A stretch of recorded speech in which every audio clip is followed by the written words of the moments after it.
What is going on, everybody? This is Michael from MTG Anarchy, where we take a look into the world of Magic the Gathering and throw a little bit of mischief and chaos into the mix. How is everybody doing today? I'm doing pretty well. Today's date is August 12th of 2020. And today, as I said in my update video, I decided, since I am a Commander player, and I do play Commander, I wanted to show off one of the decks that I love playing, even though it's, I would say, one of my saltiest decks that I've built and upgraded. So again, I just wanted to go ahead and show off my Commander deck, Alela, Artful Provocateur.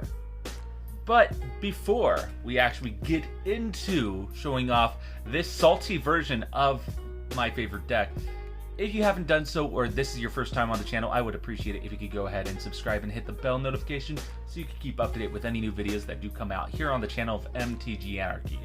But with that said, let's jump right into this build. So for those that don't know, Alela, Artful Provocateur, is a legendary fairy warlock that costs 1, a white, blue, and black mana. It has a power and toughness of 2/3. It has flying, death touch, lifelink, other creatures you control with flying gets you +1/+0, and whenever you cast an artifact or enchantment spell, create a 1/1 blue fairy creature token with flying. This deck consists of a lot of different aspects to it. Ultimately, there's not one way to play this deck. However, when it comes down to Alela, how I decided to go ahead and build her, I wanted to build her in a way that I felt, you know, I'm proud of the deck that I made. And yes, I understand you're gonna get salty, but this is something that I decided to go ahead and build. So first off, let's talk about Baleful Strix. Baleful Strix is a good card to have as not included in here, just because of the fact that with Alela, when you're casting it, you're automatically going to go ahead and get a flyer. And with Alela, it gives Baleful Strix a +1/+0. And not only that, you're able to draw a card, and it has flying death touch. So it's a good card to have in general for this deck. Going to white, we start with Authority of the Consuls. Now, this card will help you out in general when it comes down to your deck, just because not only do your opponent's creatures enter the battlefield tapped, but whenever a creature enters the battlefield under an opponent's control, you gain 1 life. So it's not going to help you out in the aristocratic sort of way for you, but whenever an opponent has a creature come out, you're going to benefit off of that. And not only that, the creatures come in tapped. Always good to have something like that happen. Next up, Elesh Norn. Now, Elesh Norn was actually a really good include within the deck, just because of the fact that it gives your creatures +2/+2 and gives your opponent's creatures -2/-2. So in an Alela sort of style, because you want to go big army, you want to make sure that you're getting a benefit, especially with flyers, and your opponents don't get that benefit. So again, this is a very salty card in terms of Commander in general, but it was a really good auto-include within the deck. Gift of Immortality is our next card. The reason why I like Gift of Immortality is because it constantly brings your card back. It constantly brings that creature that you have. Let's say you want to go ahead and keep your commander alive. Ultimately, it's going to return it back to the battlefield, and not only that, it will go ahead and stay alive unless it gets destroyed twice. If it gets destroyed twice, then this card goes away, but it's a good include in general. Open the Vaults is actually a really good card, just because since this is a very enchantment artifact heavy sort of deck, I wanted to really make sure that I had a way to bring those types of cards back. So that's why Open the Vaults is in there. I would advise for individuals, if they decide to include this within their decks, that they are playing mostly with artifacts and enchantments. If you've been living under a rock for quite some time and haven't heard of Smothering Tithe, you need to get out of your comfort zone and play this card. This card gives you mana in white. It gives you the ability to have mana in white. And honestly, there's a lot of people that have been talking about this card. That's why it's at the price point that it is. And I wanted to make sure that with all these cards in general, that they helped boost my deck in one way or another. Sun Bond is a great card in general, just because of the fact, since Alela has lifelink, she's going to be gaining life. And what better way to go ahead and give her benefit to that, not only to you, but to herself, is with Sun Bond, because whenever you gain life, put that many +1/+1 counters on this creature. So if you include that to Alela, you're good to go. She will ultimately get bigger while you gain life.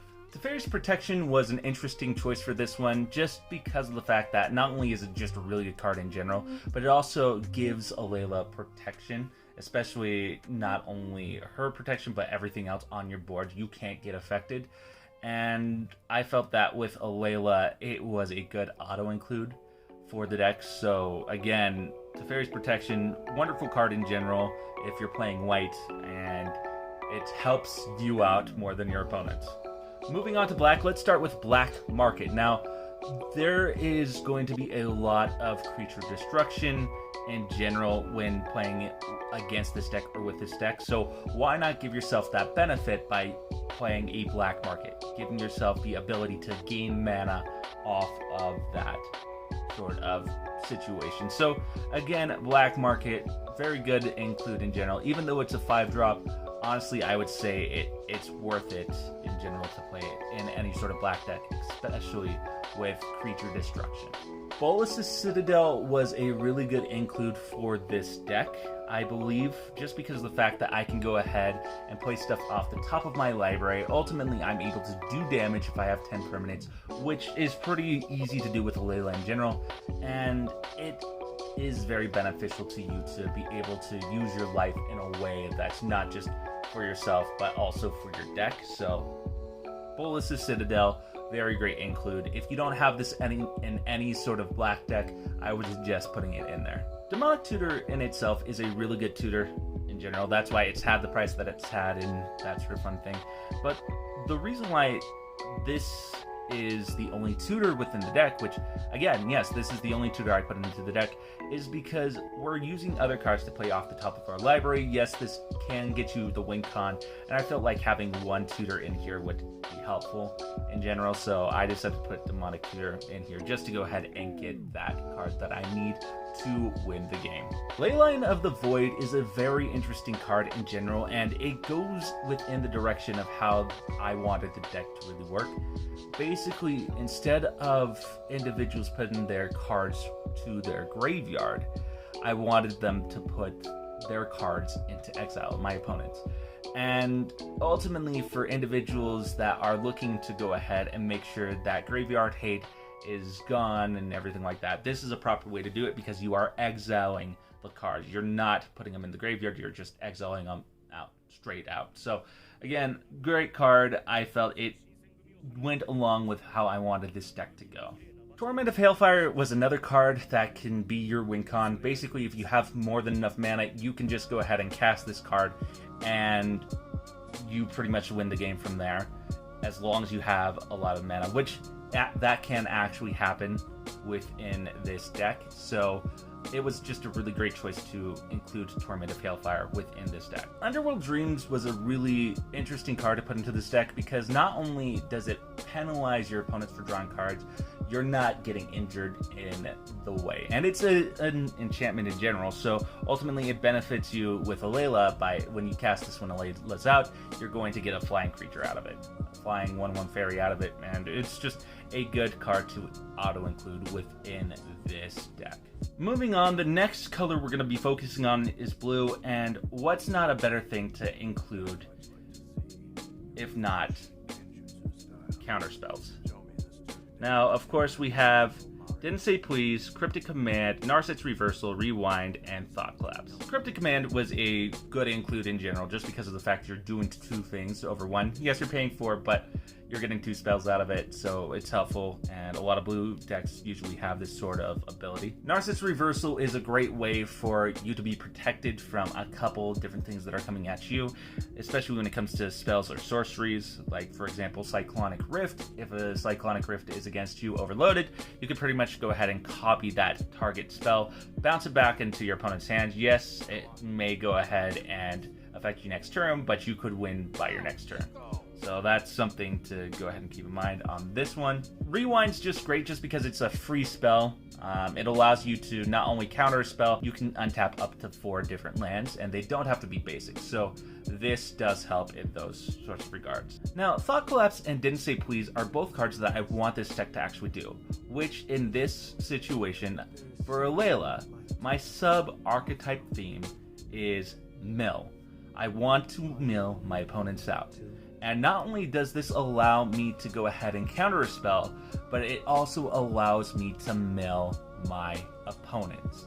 And that's what I want to do. I want to mill my opponents so they are not able to draw and lose the game in that sort of way. Now, a blue deck isn't necessarily a blue deck if you don't include Cyclonic Rift into it. Ultimately, like we've talked about a little bit earlier, I want to make sure that my board is protected, and this is one way to do that. So Cyclonic Rift overloaded, you can go ahead and return everything back to your opponent's hands that are non-lands. Lands, they're still kind of there, but we don't have any land destruction in this deck, which again, that's kind of a debag thing to do in Commander. But this is already a salty card in general, and including this deck, it makes it even more saltier. Within this deck, Leyline of Anticipation is actually a favorite of mine, just because of the fact that I can go ahead and cast cards at flash speed. So if I want to get out my artifacts or enchantments or anything like that, I could do so with this card. And if you have it in your starting hand, you could actually just play it from the get-go. Focusing on the mill theme, Hedron Crab allows you to do so. As long as you have this card out and you play land, you're milling your opponent. You're milling one specific opponent over the others, but you're still milling your opponents. Nadir Kraken was actually too good of a card to not pass up.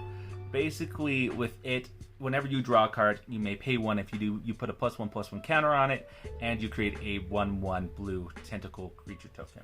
To me, that's always a good sort of ability. It's always going to be a good effect because with this deck in general, you're going to want to draw as well, and this will just give you that benefit of not only having tokens available to you, but also things that will help you out in the long run. So again, Nadir Kraken is a good one. Getting into the mill theme for this deck, 4 cards we're going to be talking about is Drowned Secrets, Psychic Corrosion, Sphinx's Tutelage, and Teferi's Tutelage. Drowned Secrets is whenever you cast a blue spell, target player puts the top 2 cards of their library into their graveyard, ultimately allowing you to cast blue spells like counter spells and everything like that, but also allowing your opponents to mill. Psychic Corrosion is an amazing card that mills all of your opponents out. Whenever you draw a card, each opponent puts the top 2 cards of their library into their graveyard. Sphinx's Tutelage also does that, except the target opponent puts the top 2 cards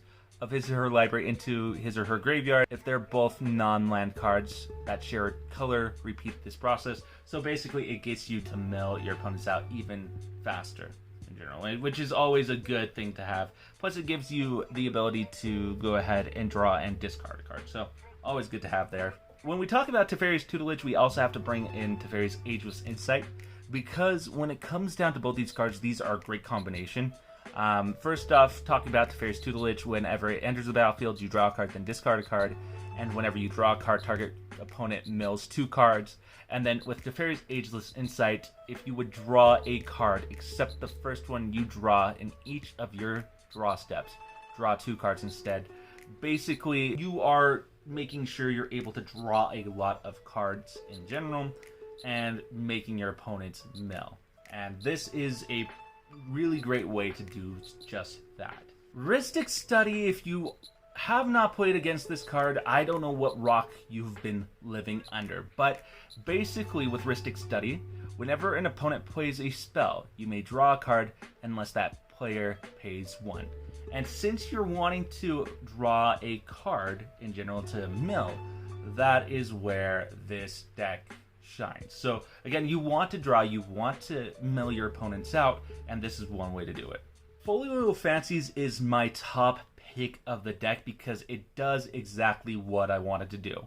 First off, it gives players no maximum hand size, which again benefits the whole table, but it not only allows you to draw, but for the 3 mana ability, the 2 and a blue ability, when you tap it, each opponent puts a number of cards equal to the number of cards in their hands from the top of their library into their graveyard.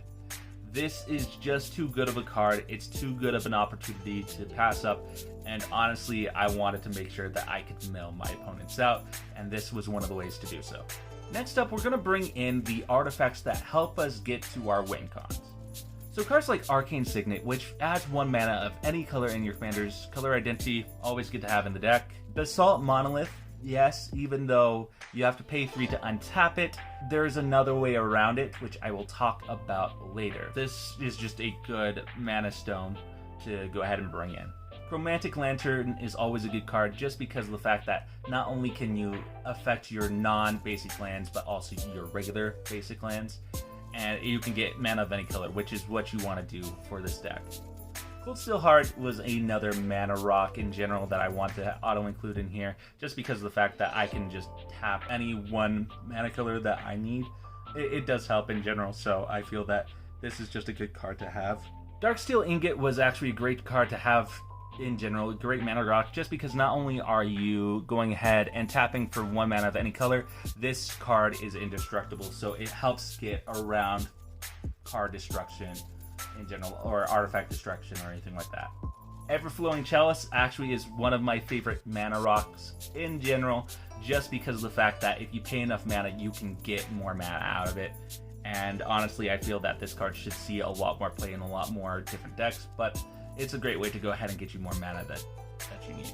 Heraldic Banner is a great include just because you're giving creatures you control of the chosen color +1/+0, and you're adding 1 mana of the chosen color. For this deck, since I'm going to have a lot of blue creatures, that's the color I normally would go with, so it gives creatures a little bit of that extra boost. Any deck that's out there should have a Soul Ring in it. Ultimately, it is more affordable. You're now able to get this card more than you were in the past, and it comes with every sort of precon, really. So honestly, it's just an include for any sort of deck that you decide to build. Talisman of Hierarchy, it's mana fixing in general. It helps me get to the mana that I need. Thought Vessel is also a good card in here just because it gives me no maximum hand size, and I'm able to tap to add a colorless mana. Next up, let's talk about combination cards. In terms of combos, I feel that there were quite a few combos that I could have considered within the deck. However, one of the combos that I included actually in the deck is the Sword of the Meek, Thopter Foundry, and Ashnod's Altar combo. With Sword of the Meek, basically your equipped creatures get +1/+2, and whenever a 1/1 creature enters the battlefield under your control, you may return Sword of the Meek from your graveyard to the battlefield, then attach it to that creature. Thopter Foundry, on the other hand, if you pay 1 and sacrifice Sword of the Meek, you can create a 1/1 blue Thopter artifact creature token with flying, and you gain life. So basically, you're just gaining life here. And to make it a little bit more spicy, you could also include Ashnod's Altar, where you can sacrifice a creature to add mana to your mana pool.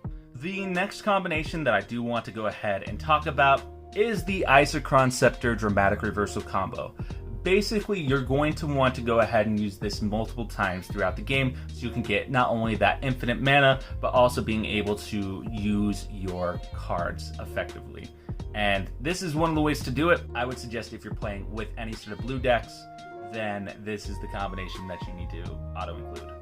Some other cards that I wanted to include into this deck are Crucible of Worlds, Shadow Spear, Solemn Simulacrum, Unwinding Clock, and Elixir of Immortality. Crucible of Worlds allows you to play any land cards from your graveyard, which again, with some of the lands in here, I'm going to want to do in general.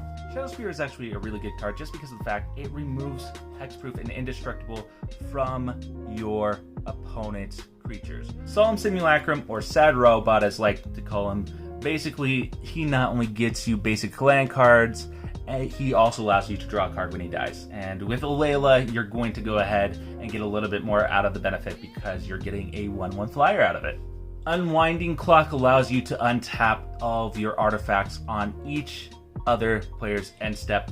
Basically, it's a way for you to go ahead and do things that you need to do. Elixir of Immortality is actually a great way for you to go ahead and not only gain life, but potentially restart the game in your own favor by allowing you to shuffle your graveyard back into your library. Again, it's a great card, I would say, for individuals that are able to do so. Get a hold of one of these cards and use it. Continuing on with the mill sub theme, we have Codex Shredder, Millstone, and Trepanation Blade. Codex Shredder allows you to go ahead and mill your opponents out in a way, so if you include that with, like, let's say Dramatic Reversal, Isochron Scepter, it's gonna go ahead and mill people out in general. Millstone kind of does the same thing, except instead of 1 card, you're putting 2 cards in your opponent's graveyard, but with this one, it's at a cost, so that's why this one's still in there. It's still with the theme of mill. Trepanation Blade is just great in general, just because not only does it boost your own creature, it goes ahead and mills your opponent out. And that is something that is helpful in general. Other cards that I also decided to put in here were cards like Thopter Foundry, Helm of the Host, Skull Clamp, Lightning Greaves, Trailblazer Boots, and Golem's Heart. Foundry Inspector goes ahead and lets you cast your artifact spells one less. Helm of the Host, when equipped with Alela, allows you to go ahead and have more versions of Alela and gives you more of those tokens. Skull Clamp is just a good card because you're going to have a lot of these 1/1 creatures coming out, or 2/1 creatures. Basically, you can go ahead and sacrifice them to draw 2 cards. Lightning Greaves is just what it is. Lightning Greaves, it protects your creatures from... It gives your creatures haste and shroud, so it protects them from spells and abilities. It can't be the target of spells or abilities, so that's always good. Trailblazer Boots is one of my favorites just because equipped creature has non-basic land walk, so ultimately it is, with a lot of cards within Commander, if they don't play all basics, it allows you to go ahead and make your creature unblockable. Golem's Heart is one of the cards where, again, it's whenever anybody casts an artifact spell, you gain a life, and that helps out in that sort of regard. Next up, we're including some Planeswalkers within this deck. For example, Ashiok Dreamrender, Ashiok Nightmare Muse, and Teferi Time Raveler. Ashiok Dreamrenderer is a great Planeswalker card just because not only does it help you mill decks in general, it also makes sure that your opponents can't get them from exile, especially if they're going into the graveyard, so great card in general. Nightmare Muse allows you to go ahead and have creatures to mill. It also returns things, and then you may cast up to 3 face-up cards for your opponent's own from exile without paying the mana costs. Ultimately, it's a win con if you can get it out to the 7. And one of the most hated Planeswalkers in the game, Teferi, is in here just because of the fact that it allows you to go ahead and cast your cards at instant speeds, while your opponents can only cast them at sorcery speed. Finally, to round this deck up, let's talk about the lands. Filtered lands, we have Mystic Gate, Fetid Heath. Again, these are the ones that I had. I wish I had the other ones, but I didn't. Like the black-blue one, but I don't. Maybe I should invest in that one. Orzhov Basilica, it goes ahead and returns cards to your hand, a land to your hand, which with Hedron Crab, you'll be able to mill people out. Always a good card there. We have a couple shocklands like Watery Grave and Hollowed Fountain. Command Tower is just a great include for any sort of commander deck. Minamo School at Water's Edge. If I have my commander tapped, or if I have any other legendary creature tapped, ultimately I could just untap it. We've also decided to include the castles. Some of the castles from Throne of Eldraine, like Castle Ardenvale, Castle Locthwain, and Castle Vantress. All great cards. With Castle Vantress, you can go ahead and scry. Castle Locthwain, you can draw cards, then lose life equal to the number of cards in your hand. And with Castle Ardenvale, you can create a 1/1 white human creature token. Other lands that I've decided to go ahead and include Sajiri Steppe, which it gives one of your creatures protection of a specific color until end of turn. Stackmore Salvage, if I want to go ahead and just dredge stuff from the top of my library and get those into the graveyard to get back out. Darksteel Citadel, another artifact land, which helps with Alela, and not only that, it's indestructible. Blighted Steep, just because this card will allow me to get life from all the creatures I control. Karn's Bastion's a good one just to go ahead and help the whole proliferate sort of situation. No commander deck is complete without Reliquary Tower. It gives you no maximum hand size. Field of Ruin is also a good one just because of the fact that you're going to be destroying a non-basic land, and then everybody searches for a basic land, puts it on the battlefield, then shuffles the library. So it's not only helping you in a way, but it's also helping the whole group out. A great way to go ahead and get rid of a pesky land that you don't want out there. Rogue's Passage is another good card just because of the fact that target creature can't be blocked this turn. So with Alela, with everything included on it, she can't be blocked, and that helps you get to that win. And then we have 2 search lands with Evolving Wilds and Fabled Passage, which for both of them, you're going to be able to search for a basic land and put it onto the battlefield tap. But with Fabled Passage, you're able to go ahead and have it untapped if you control at least 4 or more lands. Also within the deck, we have 3 planes, 6 swamps and 8 islands. So with that said, that is my build of Alela Artful Provocateur. I know this is a long episode and I do apologize about it, but it was one of the ones that I'm excited to show off. It's also ones that I feel I need to give explanation as to why I did the things that I did, and ultimately I wanted to make sure that I could show you guys some degenerative sort of things that you could do with this deck. But what do you guys think of the deck? Let me know in the comments down below. Honestly, I think this is a very salty deck, but I want to hear from you guys what you guys think. But thank you guys so much for watching this video. If you have not been able to do so, or this is your first time on the channel, I would appreciate it if you could go ahead and subscribe and hit the bell notification so you can keep up to date with any new videos that come out here on the channel of MTG Anarchy. Also, I would appreciate it if you could go ahead and like, comment, and share this video so more people can go ahead and see this type of deck tech that is out there. And finally, if you are able to do so, if you're financially able to do so, please support your LGSs. Honestly, we should all be together in this time of need, and I feel that when it comes to our LGSs, they're there for us, so we should be there for them. So as long as you're financially stable, please support your LGSs, your local game stores. But with all that out of the way, thank you guys so much for watching this video here on the channel of MTG Anarchy, where we take a look into the world of Magic the Gathering, throw a little bit of mischief and chaos into the mix. My name's Michael, and I hope you have one fantastic and amazing day. Thank you so much.